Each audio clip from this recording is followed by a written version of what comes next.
Are you looking for peace of mind at your doorstep? Look no further. With the Blink Video Doorbell, your home's entrance is always within your control. Check out the link in the video description to learn more and get your Blink Video Doorbell on Amazon. Your home is in your hands. Steve Carell became a household name while starring as Dunder Mifflin branch manager Michael Scott on the hit NBC series The Office. Carell, 61, beat out a number of top comedic talent for the role, including actor Bob Odenkirk, 61. And now Odenkirk, known for his acclaimed work on AMC's Breaking Bad and its spin-off Better Call Saul, is sharing why he thinks he lost the iconic role to Carell. He did so while recalling the audition process on the Office Ladies podcast hosted by former co-stars Jenna Fisher and Angela Kinsey. "I am, in a strange way, a very earnest person for a person in comedy," Odenkirk, 61, told the hosts, as per The Hollywood Reporter. "It's one of the reasons I think Steve Carell is a better, is the one who got the role." Odenkirk believes that his earnest seriousness played a factor in him missing out on the lead role. "I think I bring with me a little bit too much earnest seriousness, and it's just kinda there. And there's nothing I can do about it except play other roles where it's helpful to have that," he explained. Odenkirk added, "And, you just don't believe me as a purely light character. You just are looking for the darkness, and that's actually great in drama. That's a plus, But in comedy, it's not a plus." The Berwyn, Illinois native added that he and Carell had likely competed for other roles in the past, and that Carell won out for Michael Scott because he's better at being genuinely fun.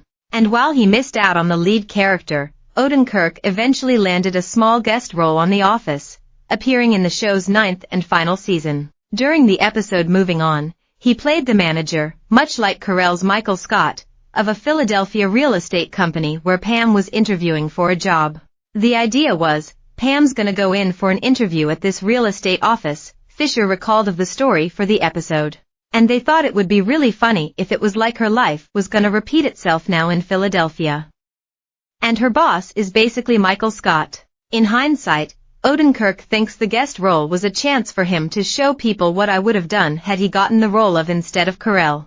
"Although, I do think that what I was doing was more a tribute to Steve because that's what I was supposed to be doing," the 6-time Emmy Award nominee explained to hosts Fisher and Kinsey, who played Pam Beesly and Angela Martin, respectively. He added, "My character was meant to be very much a version of what Steve had invented when he played the character. We were circling Bob Odenkirk. He was available.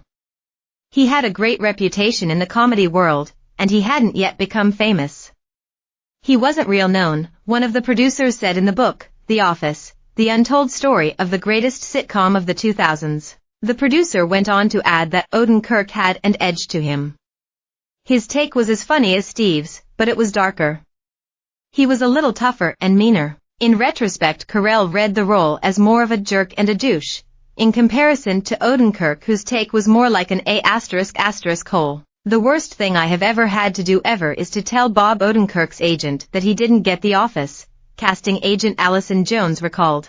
"Believe me, it was a bummer to make that call, and I do suspect the show would have worked with Bob Odenkirk." The series, which received 42 Primetime Emmy Awards and 5 wins, went on to air its 9 seasons from 2005 to 2013, with Carell staying aboard as the regional manager of the Scranton branch of a paper distribution company, known as Dunder Mifflin Incorporated, for the first 7 seasons until 2011. In the end, things worked out more than fine for Odenkirk when he scored the part of morally compromised lawyer Saul Goodman in Season 2 of the wildly successful AMC series Breaking Bad in 2009, a role that would morph into a main cast member for the remaining 3 seasons. And of course, Odenkirk went on to reprise the lovable and despicable Jimmy McGill/Saul Goodman character as the lead in the Breaking Bad spin-off, Better Call Saul, beginning in 2015.